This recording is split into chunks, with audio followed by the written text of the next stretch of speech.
Every year, on 14th August, India observes Partition Horrors Remembrance Day. It is a day to remember the millions of people who suffered, lost their homes, their loved ones, and their lives during the partition of India in 1947. But to understand the pain of partition, we must first understand the journey that led to it, a journey of nearly 2 centuries of foreign rule, countless sacrifices, and an unshakable dream of freedom. Let us travel back in time.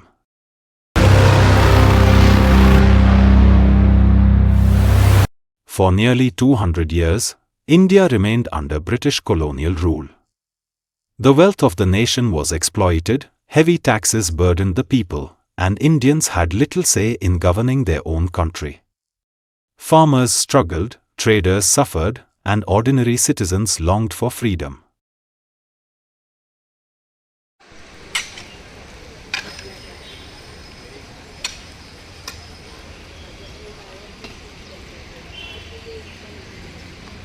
अब से इस देश पर हमारा शासन चलेगा। तुम्हें हमारे नियम मानने होंगे और कर भी देना होगा। साहब, इस बार फसल खराब हो गई बारिश की वजह से। हम आपका इतना कर कैसे देंगे? हमारे परिवार का पालन पोषण कैसे हो पाएगा? हमारे व्यापार प्रतिष्ठान के अधिकार लगाए गए, मेहनत हमारी होगा, किसी और का। क्या हम अपने देश के लिए कुछ नहीं कर सकते? एक दिन हमारा भारत जरूर आजाद होगा। अंग्रेजों के अत्याचार बढ़ते जा रहे थे, लेकिन पूरे देश में स्वतंत्रता की भावना जाग चुकी थी। महात्मा गांधी, पंडित जवाहरलाल नेहरू और अनेक स्वतंत्रता सेनानियों ने भारत को आजाद कराने का संकल्प लिया।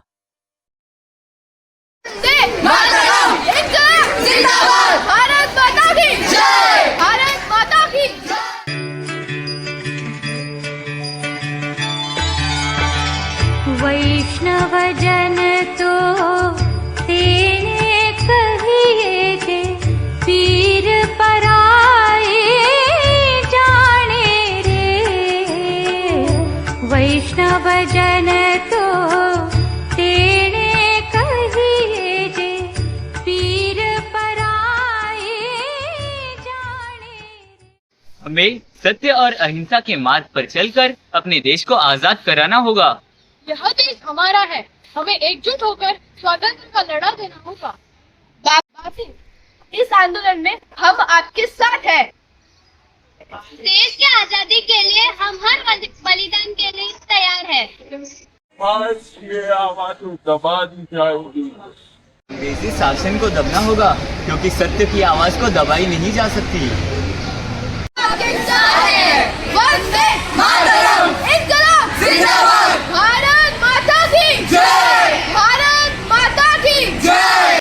भारत के कोने कोने से लोग स्वतंत्रता आंदोलन में जुड़ते गए।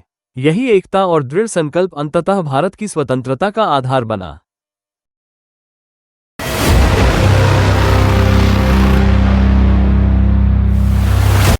However, the struggle was met with brutal repression. On 13th April 1919, thousands of innocent men, women and children had gathered peacefully at Jallianwala Bagh in Amritsar. What followed became one of the darkest chapters in India's freedom struggle.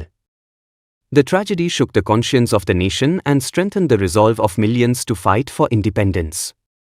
और बहनों, हम यहाँ किसी से लड़ने नहीं आए, हम बस हमारे न्याय और अधिकार की बातें करना चाहते हैं।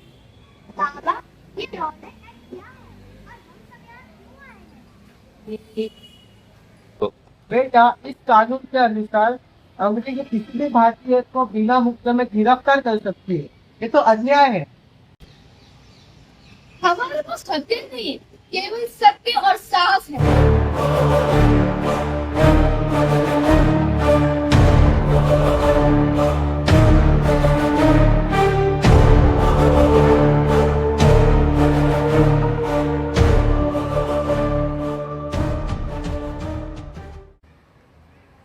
This assembly is illegal. No one can move out without my permission. Is that understood? Sir, but they are unarmed. I don't care. These all people should be taught a lesson. Understood? Please हमें छोड़ दीजिए, हमें माफ कर दीजिए, हमारी कोई गलती नहीं, हम निर्दोष हैं। I don't care. बिना किसी चेतावनी के जनरल डायर ने सैनिकों को गोली चलाने का आदेश दे दिया।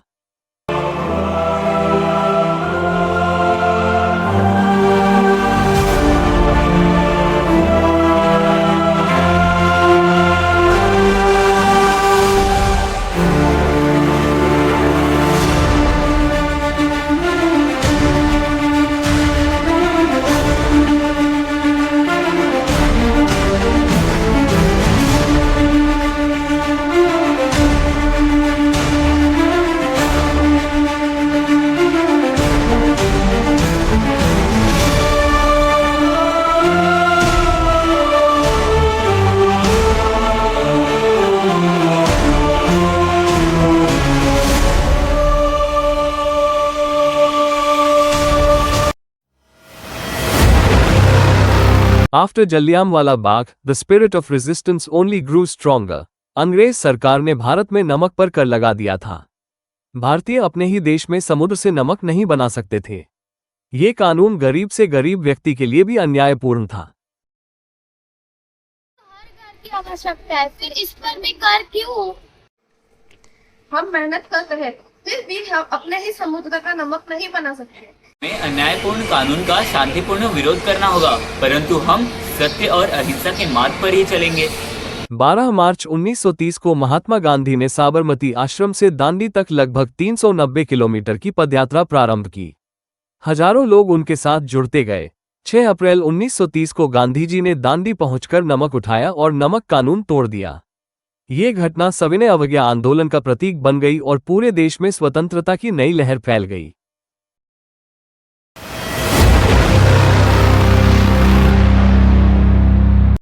The Second World War changed the political landscape.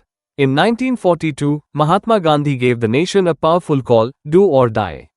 The Quit India movement became the final mass struggle demanding an end to British rule. Across the country, students, women, workers and ordinary citizens participated with remarkable courage despite arrests and hardships.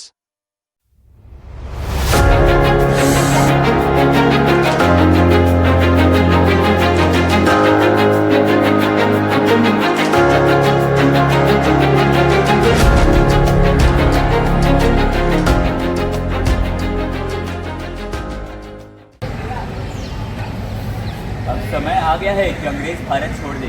हमारा मंत्र होगा, करो या मरो। बाबू, इस आंदोलन में हम आपके साथ हैं। भारत को आजाद कर कर ही हम दम लेंगे।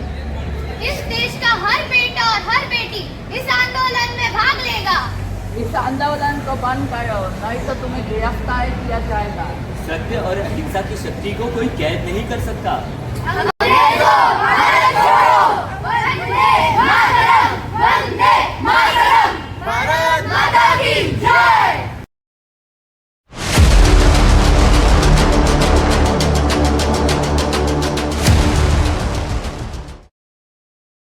भारत के मुसलमानों को संवैधानिक सुरक्षा और राजनीतिक संरक्षण की आवश्यकता है। हमारा मानना है कि एक अलग राष्ट्र पाकिस्तान उनके भविष्य की रक्षा के लिए सबसे अच्छा समाधान है। मैंने हमेशा एक ऐसे संयुक्त भारत का सपना देखा है जहाँ हर धर्म के लोग आपसी समानता, एक समान अधिकार और शांति के साथ रहते हैं। हमारी चिंता अलग है। हमारा मानना है कि दो अलग राष्ट्र दोनों समुदायों के सुरक्षित भविष्य को सुनिश्चित करेंगे। हालांकि हमारे दृष्टिकोण भी अलग है। हम अभी अपने लोगों के लिए शांति और गरिमा की आशा रखते हैं। After lengthy discussion and negotiation, British India will be divided into two independent nations, India and Pakistan.